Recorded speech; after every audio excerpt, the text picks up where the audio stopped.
Imagine a city where three empires collided, where pirates walked freely among plantation owners, and where the sounds of French, Spanish, English, and African languages blended into something entirely new. This is New Orleans, not the city you know today, but the chaotic, vibrant birthplace of American culture. As it struggled to find its identity between 1763 and 1840, I'm Arthur, and welcome to our journey through America's lost cities. This channel is dedicated to one mission: bringing the past back to life through meticulous digital reconstruction. We're not just talking about history, we're rebuilding it street by street, building by building. Before we step into the past, if you're as fascinated by these digital time machines as I am, hit that subscribe button and ring the bell, because we're bringing history back to life, one city at a time. Our story begins in 1763, at the end of the 7 Years' War. New Orleans had been French for over 6 decades, but in a secret treaty, France ceded Louisiana to Spain. The catch? Nobody told the colonists. When Spanish Governor Antonio de Ulloa arrived in 1766, he found a city of about 3,200 people, mostly French Creoles who had no intention of bowing to Spanish rule. The architecture you're seeing here is purely French colonial: steep-pitched roofs, wide galleries, and buildings raised on piers to avoid flooding. Now here's what most people don't know. The French Quarter we associate with New Orleans today, it's actually Spanish. On Good Friday, March 21st, 1788, a candle on the altar of a private chapel on Chartres Street set fire to lace curtains. Within 5 hours, 856 buildings, nearly the entire city, burned to the ground. The wind was fierce that day. The wooden French buildings, packed tightly together, went up like kindling. By the time it was over, 80% of New Orleans had vanished anew. 6 years later, in December 1794, another fire consumed 212 more buildings. The Spanish rebuilt, but this time with strict new codes: brick or stucco over brick, interior courtyards, thick walls, iron balconies. What emerged was a Spanish colonial city, with those distinctive wrought iron galleries we now think of as quintessentially New Orleans. By the turn of the 19th century, New Orleans was unlike anywhere else in North America. Walk through the Place d'Armes, what we now call Jackson Square, and you'd hear conversations in at least 6 languages: Spanish officials conducting business, French Creoles, descendants of the original colonists, maintaining their cultural dominance, free people of color who comprised a unique class with property rights and businesses, enslaved Africans from dozens of different ethnic groups, German and Irish immigrants, and Americans slowly trickling down from the new United States. The waterfront was the heart of it all. Flatboats arrived daily from upriver. Rough men from Kentucky and Tennessee bringing crops, livestock, and lumber. They'd sell everything, including the boats themselves, then walk back home via the Natchez Trace. And then there were the pirates. Jean Lafitte and his brother Pierre operated openly here, running a blacksmith shop on Bourbon Street that was really a front for smuggling operations. The Spanish authorities knew it. Everyone knew it.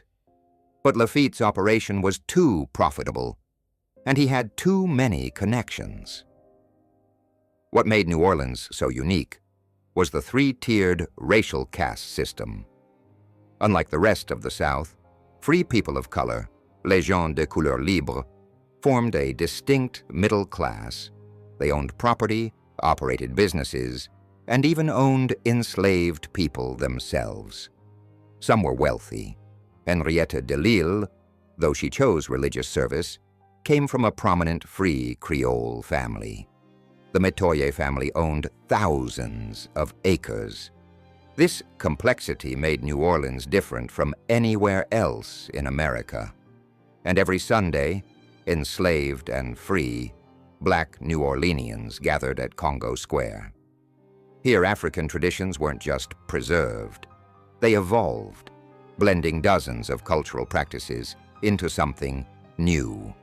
The dancing you're seeing here, the rhythms, the instruments. This is where jazz would be born generations later. This is where voodoo practices merged with Catholicism. This square was a cultural laboratory, creating what would become uniquely American art forms. By 1803, New Orleans had a population of about 8,000 within the city proper, with thousands more in the surrounding areas. Spain had secretly ceded Louisiana back to France in 1800, but Napoleon had bigger problems, namely a slave revolution in Haiti and war with Britain. On December 20th, 1803, in the building you're looking at now, the Cabildo, the French flag came down and the American flag went up. The Louisiana Purchase had just doubled the size of the United States for $15 million. That's about 3 cents per acre. But here's the thing, the history books often skip. The Creoles of New Orleans were horrified. They didn't want to be American. They spoke French. They followed the Napoleonic Code, not English common law. Their entire culture was different. The Americans who flooded in after 1803 felt the same way. But in reverse, they saw New Orleans as backward, immoral, too Catholic, too mixed race, too foreign. They demanded their own district. So the city essentially split. Canal Street became the neutral ground. Literally, that's what they called it. Upriver was the American sector, where English-speaking Protestants built their own neighborhoods, their own businesses, their own society. Downtown remained Creole, French-speaking, Catholic, maintaining traditions. For decades, New Orleans was essentially 2 cities sharing one name. We're about to explore the golden age of antebellum New Orleans.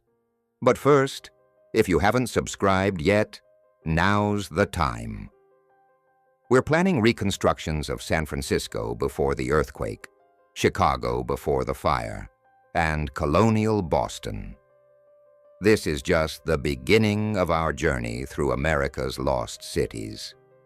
Between 1810 and 1840, New Orleans exploded. The population grew from 17,000 to over 102,000, making it the 3rd largest city in the United States, behind only New York and Baltimore. The steamboat changed everything. In 1812, the New Orleans became the first steamboat to navigate the Mississippi from Pittsburgh. Before steamboats, the trip from New Orleans to Louisville took 4 months. By the 1820s, 25 days. Look at this. At its peak, you might see 60, 70 steamboats lined up along this levee. Cotton from the interior, sugar from Louisiana plantations, goods from around the world. Everything flowed through this port. New Orleans became the single wealthiest city per capita in America. Those elegant townhouses in the French Quarter, those grand mansions upriver in the Garden District. They were built with cotton money, and cotton meant slavery. This is difficult to show, but it's essential to understanding New Orleans. The city had the largest slave market in the nation. Hotels along Chartres Street held auctions. Families were torn apart on these very streets we're walking through digitally. At the same time, New Orleans was the cultural capital of the South. 3 opera companies performed here. The St. Charles Theater was the most luxurious in America. New Orleans had gas lights before most American cities had street lights of any kind. Creole society held elaborate balls. The Americans built their own cultural institutions, and the free people of color held their own quadroon balls. Controversial then, controversial now, but part of the complex social fabric. But paradise had a price: yellow fever, cholera, malaria. New Orleans was the most dangerous city in America. Between May and November, fever season. Those who could afford it fled to the countryside or north. Those who couldn't stayed and prayed. In 1833, a cholera epidemic killed 5,000 people in 3 months. In 1853, yellow fever killed 10,000. The city's famous above-ground cemeteries, these cities of the dead, grew faster than the city of the living. The ironwork, the tomb designs, the eternal flames, these weren't just about death. They were defiant statements that culture, beauty, and dignity would survive even in this swampy, deadly, impossible place. By 1840, New Orleans had become what it would remain: a contradiction. American and foreign, sacred and profane, wealthy and desperate. It was a city where you could attend opera in the evening and watch a duel in the morning. The Creole matriarch shopping at the French market, speaking only French to vendors selling goods from 3 continents. The American merchant in the business district, making deals that would shape the nation's economy. The free woman of color, running a successful dressmaking business, navigating impossible social constraints. The Irish immigrants in the rough neighborhoods above Canal Street, dying of yellow fever in staggering numbers. The German immigrants opening breweries and shops. The enslaved workers building the city's wealth while having none of their own. New Orleans in this era was messy, complicated, often ugly, but undeniably vibrant. It was where America learned to be multicultural before we even had the word, where African, European, Caribbean, and indigenous cultures collided and created something entirely new. The Civil War would change everything. Federal occupation in 1862 would end the city's golden age. But what was created here between 1763 and 1840, the food, the music, the architecture, the very culture of this place, that survived. What you've seen today took hundreds of hours of research, archival diving, and digital reconstruction. If this is the kind of content you want to see more of, please hit that like button. It genuinely helps us grow this channel. And subscribe, because next we're reconstructing San Francisco before the 1906 earthquake absolutely devastated it. You won't believe what was lost. Drop a comment below. What American city should we reconstruct next? I'll be reading every single comment as we build this community together. This is just the beginning. Until next time, I'm Arthur, reminding you that the past isn't dead. Sometimes we just need the right tools to see it again.